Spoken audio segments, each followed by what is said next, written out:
Salut tout le monde, j'espère que vous allez bien. Moi ça va, je vous retrouve aujourd'hui pour vous faire une petite vidéo budgeting alimentaire puisque je vous ai pas mal parlé de mon organisation avec les menus de la semaine, les courses, etc. Comment je m'organise pour gagner du temps et pour que ça me coûte un minimum d'argent. Je vous ai demandé si ça vous intéressait que je partage ça avec vous. À l'unanimité, vous m'avez dit oui, donc c'est parti. Aujourd'hui, je vais m'occuper de tout ce qui est courses. On va nettoyer mon frigo, on va aller faire les courses, je vais vous expliquer comment je fonctionne et je vais vous donner quelques petites astuces que j'ai mis en place pour réduire mon budget courses parce que mine de rien, on dépense des sommes astronomiques dans les courses et soyons honnêtes, si on fait un plein hebdomadaire sans compter, on va se retrouver rapidement avec 200 € de courses à la caisse en se demandant qu'est-ce que j'ai acheté.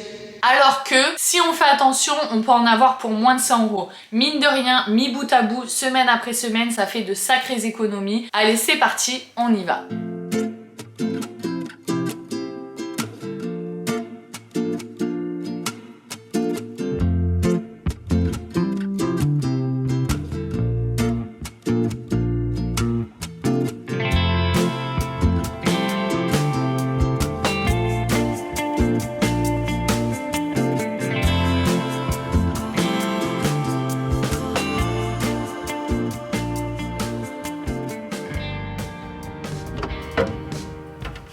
La première astuce, ça va être avant toute chose de faire un inventaire de ce que vous avez dans votre frigo, dans votre congélateur, dans vos placards, puisqu'on a tendance à racheter à chaque fois alors qu'on a de quoi s'alimenter chez nous. En fonction de ce qu'on a, on va établir des menus de la semaine et faire une liste de courses de manière à compléter et à cuisiner avec ce qu'on a déjà chez nous, plus les choses que l'on va acheter. Ma troisième astuce, c'est de faire les courses en drive puisqu'au moins on a le montant de notre panier sous les yeux et on se fixe un montant à ne pas dépasser. Pour ma part, c'est 100 €. Donc je fais mes courses en fonction de ma liste. J'ajuste s'il me manque des choses, si j'ai envie de quelque chose. Mais si j'arrive à plus de 100 €, je vais essayer d'ajuster mon budget en fonction. Mais ce jour-là, moi je suis allée chez Lidl puisque j'avais pas anticipé et pas fait mon drive et j'ai quand même essayé de suivre le plus que possible ma liste. C'est pas évident parce qu'il y a toujours des choses quand vous allez en magasin qui vous tentent, comme ce pouf par exemple sur pied avec un petit coffre ou ces petits coffres de rangement ou encore ces pyjamas Pikachu.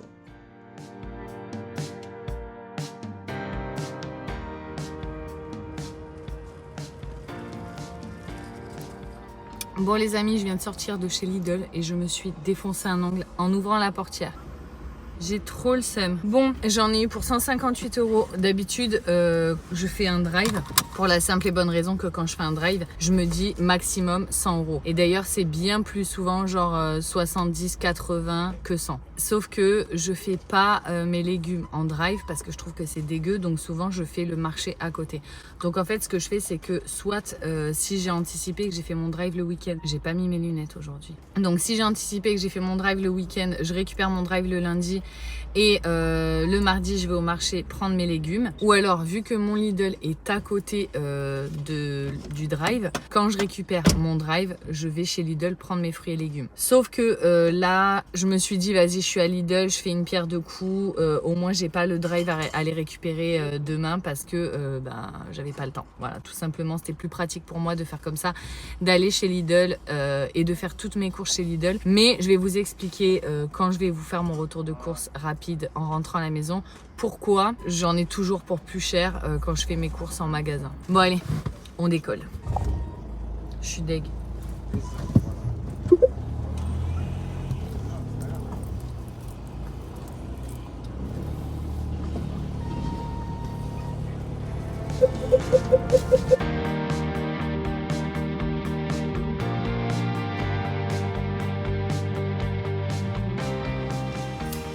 Bon les amis, du coup, comme je vous l'ai dit, j'en ai eu pour 158 €. Je check mon ticket de caisse, ouais c'est ça, 158,88 €.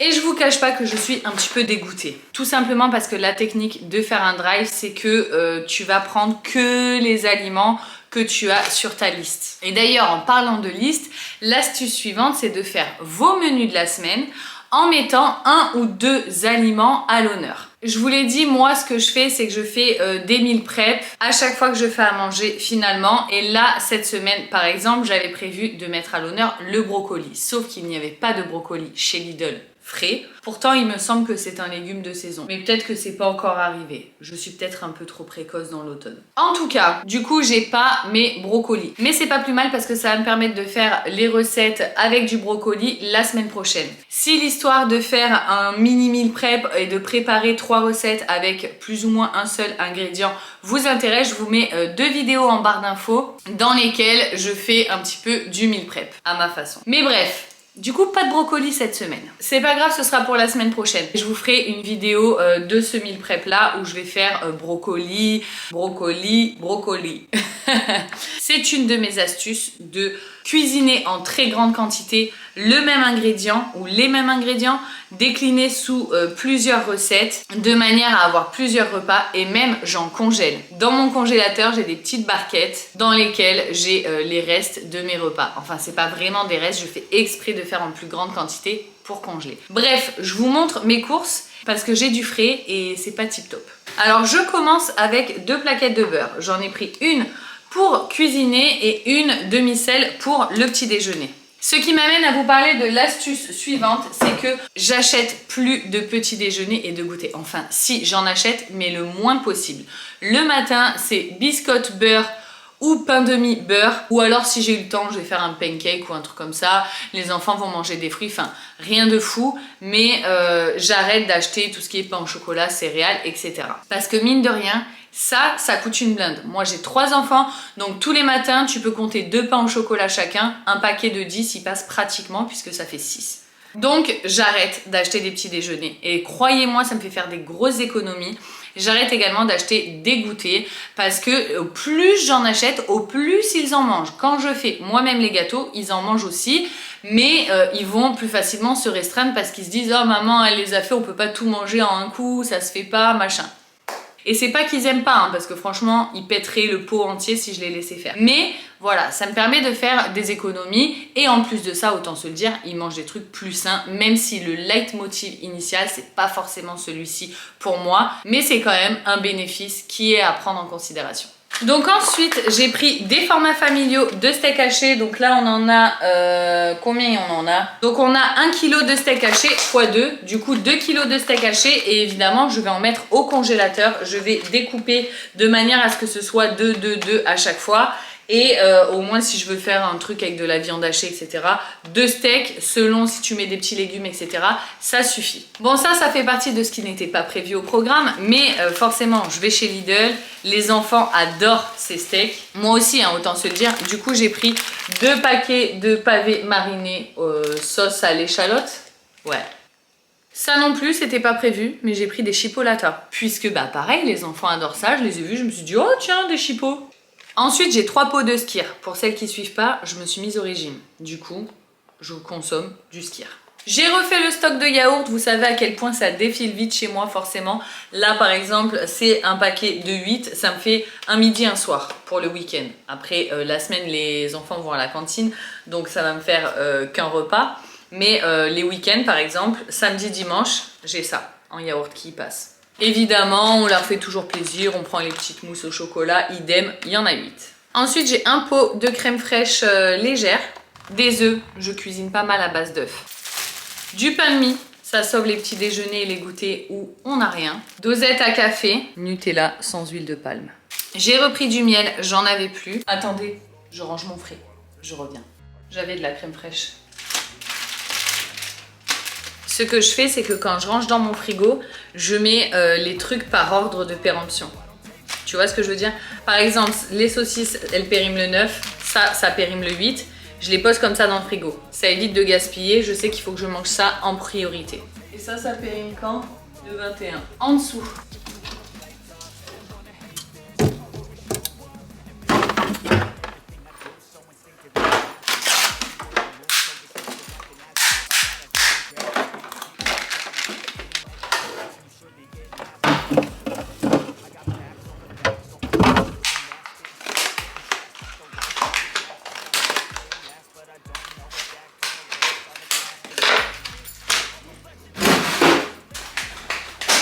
Est-ce nécessaire de vous dire que j'ai pas un frigo organisé et rangé? Un congélateur, pardon. Évidemment non, c'est pas nécessaire de le préciser. Par contre, regardez mes barquettes. Ça, c'est issu de tous mes petits meal prep. J'ai 2 fois 2 paquets de tablettes de chocolat noir pour faire des gâteaux, des biscuits, comme je vous l'ai dit. Un paquet de compotes pour le goûter et parfois le petit-déj. Je vous ai dit que j'achetais plus de gâteaux, mais j'ai quand même de quoi dépanner. J'ai pris 2 paquets de palais bretons parce que j'adore ça. D'ailleurs, c'est pas moi qui les mange, donc je suis pas obligée d'adorer les gâteaux que j'achète puisque je suis au régime. Mais ça a du mal à rentrer, j'ai des automatismes. Bref, j'en mangerai pas, enfin si peut-être un ou deux au petit-déj, hein, je vous le cache pas. Mais bref, tout ça pour dire que les enfants adorent. Et c'est 90 centimes, un truc comme ça. J'ai trouvé ces céréales-là pour mettre, vous savez, dans mon fromage blanc. Elles ont un Nutri-Score A, donc ma foi riche en fibres. J'ai regardé, franchement, j'ai pas cherché à lire la compo, j'ai regardé la lettre. Je sais que c'est pas toujours... Bref, vous voyez ce que je veux dire. Mais je me dis que c'est toujours mieux si c'est A que si c'est E. Et mine de rien, des fois, il y a des petits cruislis là qui sont à D, quoi. Donc je me suis dit, allez, ça c'est nature. Ça m'a l'air pas trop mal. Ça me donne faim. On reprend les bonnes vieilles habitudes. J'ai 2 baguettes pré-cuites, enfin 2 paquets de demi-baguettes pré-cuites. Ça, clairement, ça peut sauver un repas, un petit-déj. Franchement, je les utilise à toutes les sauces. Aussi bien, je la coupe en 2, je mets du jambon, une tomate, du gruyère, du fromage, je mets au four, ça me fait un repas avec une salade. Aussi bien, si j'ai pas de quoi déjeuner ou goûter, je les mets au four avec du beurre, de la confiture, etc. Et ça sauve clairement des vies. Ça, avant, j'en avais tout le temps dans mes placards, j'ai arrêté d'en acheter. On reprend les bonnes vieilles habitudes. Ah oui, parce que du coup, on a lâché l'histoire du budget. Mais du coup, quand j'ai pas de goûter, ce que je fais, c'est que je vais à la boulangerie. Et ça, les gars, chaque fois que je fais un goûter à la boulangerie, un goûter, ça me revient à 10-15 euros. Parce que du coup, ah bah on va au parc, alors ah mince, j'ai oublié la bouteille d'eau, on prend la bouteille d'eau, on prend ci, on prend là. Moi, je veux une pizza, non, moi je veux un cookie. Ah mais moi aussi, je veux un cookie. Ah mais moi aussi, je veux une pizza. Tu t'en sors avec un goûter, c'est un repas, le truc, et il t'a coûté 20 euros. Donc, j'abuse, mais bien 10. Donc ça c'est pareil, il suffit que tu fasses 3 goûters ou 2 goûters dans le mois à la pharmacie et mine de rien ça... À la pharmacie, à la boulangerie, et mine de rien ça augmente ton budget de 10, 15, 20, 30 euros et franchement non. Pour mes diverses recettes, j'utilise pas mal les concassés de tomates et les tomates pelées entières comme ça. Ces boîtes là, je les achète depuis des années et j'adore en mettre dans toutes mes recettes. Enfin non, pas dans toutes, mais dans plein de recettes, j'utilise ça. Et j'utilise également cette sauce-là, qui est trop bonne. Et ça, quand tu fais une petite sauce comme ça, avec les concentrés, avec les tomates pelées et tout, tu mets un petit peu de ça dedans. Tout de suite, ça change tout. J'avais pas mal de recettes à base de chorizo. Du coup, j'ai pris 2 paquets de chorizo. Mais ça, c'est pas grave parce que ça a une date de péremption de ouf. Voilà, 6 novembre. Donc, je vais les garder pour la semaine prochaine. Du coup, là, comme je vous ai dit, j'en ai eu pour 158 euros. Donc, j'ai large dépassé le budget puisque d'habitude, je me dis maximum 100 euros. Après, en général, je fais 80 euros chez Lidl, chez Leclerc, pardon. Parfois même 70, je me dis 100 max. Et je fais environ une vingtaine d'euros au marché. Plus mes petites canettes chez Lidl et 2-3 bricoles que je dois rajouter, finalement je dois être bien à 130-140 euros à la semaine. Donc au final, l'un dans l'autre, je suis pas très loin. Mais je vais vraiment essayer là avec vous dans les semaines et les mois à venir de tirer au maximum le budget course vers le bas. Ça fait déjà un mois que je fais ça parce que pour tout vous dire, le mois de septembre, c'était ric-rac. Entre le fait que j'ai pas beaucoup travaillé cet été, plus la rentrée scolaire des enfants et bah forcément tu dépenses des vacances l'été, de l'argent l'été pendant les vacances. Du coup, voilà, j'ai un peu serré la ceinture en septembre et je vais partager ça avec vous au fur et à mesure des semaines pour combien j'en ai eu. Donc on va faire là la première vidéo et la semaine prochaine, on va essayer de faire vraiment des courses basses en utilisant des choses qu'on va garder de cette semaine-là puisque bah, le chorizo c'est pour les brocolis. J'irai la semaine prochaine acheter des brocolis au marché et je ferai toutes mes recettes, mon gros meal prep là où je vais utiliser les brocolis. J'ai également patates douces. Les amis, j'ai vu des tomates, des grosses tomates comme je les aime. Je me suis dit franchement, à chaque fois que j'en vois, je me dis c'est probablement les dernières, il faut en profiter. Regardez-moi ça, j'en ai pris 3 du coup, elles sont trop belles. Je sais pas si elles vont être encore bonnes, franchement j'ai tenté. Donc on va se faire une petite salade avec les enfants. Ça, on adore. Je vous le dis qu'à chaque fois qu'on arrive dans la saison de l'été et qu'on commence à manger des tomates et qu'elles sont vraiment bonnes avec les enfants, on kiffe parce qu'on adore tous les crudités chez moi. Du coup, j'ai également pris un concombre puisque vous le savez, mon fils est un grand fan de concombre. On aime tous, mais mon fils particulièrement. Je pense qu'il pourrait clairement se manger un concombre à lui tout seul. Et vous le savez, je pense que vous faites comme moi, quand il y a un légume que nos enfants aiment, on y va. On cherche pas plus. On y va. Du coup, j'ai repris des pommes de terre parce qu'il m'en reste, mais ça se conserve bien les pommes de terre. Donc voilà, j'en aurai pour mes recettes de cette semaine, mais également pour la semaine prochaine. Un poivron rouge, un filet d'oignon, un filet d'ail violet. Niveau fruits, j'ai pris des pommes et des bananes. Voilà, mes enfants globalement aiment beaucoup les fruits. Évidemment, puisque j'ai plein d'enfants, j'ai un pack de lait demi-écrémé. J'ai repris mes ginger shots. D'ailleurs, vous m'avez fait rire, il y en a plein sur Instagram qui m'envoient des messages en me disant « Vu que tu nous parles tout le temps de tes ginger shots, j'en ai acheté, c'est dégueu. » Attention, avant d'acheter, ça a le goût du gingembre. Moi, je vous le dis direct, les premières que j'ai bu, j'ai fait genre « Oh, dégueu ». Maintenant, je suis addict. J'adore ça. Bon, et je passe ensuite au rayon salle de bain, puisque forcément, il fallait 2-3 petites bricoles. J'ai pris des shampoings, donc j'ai 2 Garnier Fructis, 3 déos Ushuaïa et des cotons-tiges. D'ailleurs, j'ai vu un truc sur Instagram, apparemment, c'est pas du tout fait pour nettoyer les oreilles. Ne pas introduire dans le conduit auditif ou nasal, uniquement pour le nettoyage externe de l'oreille et du nez. En gros, là, mais il faut pas le rentrer. Moi, je rentre. Ah, il y a un petit dessin avec écrit genre... ah, mais eux, ils parlent de vraiment profond. Bah oui, mais qui va aller se pénétrer l'oreille? Bon, bref. Et sur ces belles paroles, je vais vous faire une petite récap de mes astuces pour limiter le budget. Numéro 1, on fait un inventaire de ce qu'on a dans les placards, dans le frigo, etc. Numéro 2, on fait ses menus en fonction de ce qu'on avait dans les placards. On achète uniquement ce qui nous reste. On fait une liste de courses et on achète l'essentiel, ce qu'il y a sur la liste. On essaye de ne pas déborder. Pour ça, le mieux, c'est le drive puisqu'on a au moins son budget sous les yeux et on n'est pas tenté en magasin. Astuce numéro 4, on va cuisiner un seul aliment pour plusieurs recettes. Ça permet de limiter le nombre d'aliments qu'on va acheter. Et dernière astuce, on essaye le plus que possible de faire les petits déjeuners et les goûters maison. En plus de ça, on peut faire participer les enfants. C'est cool.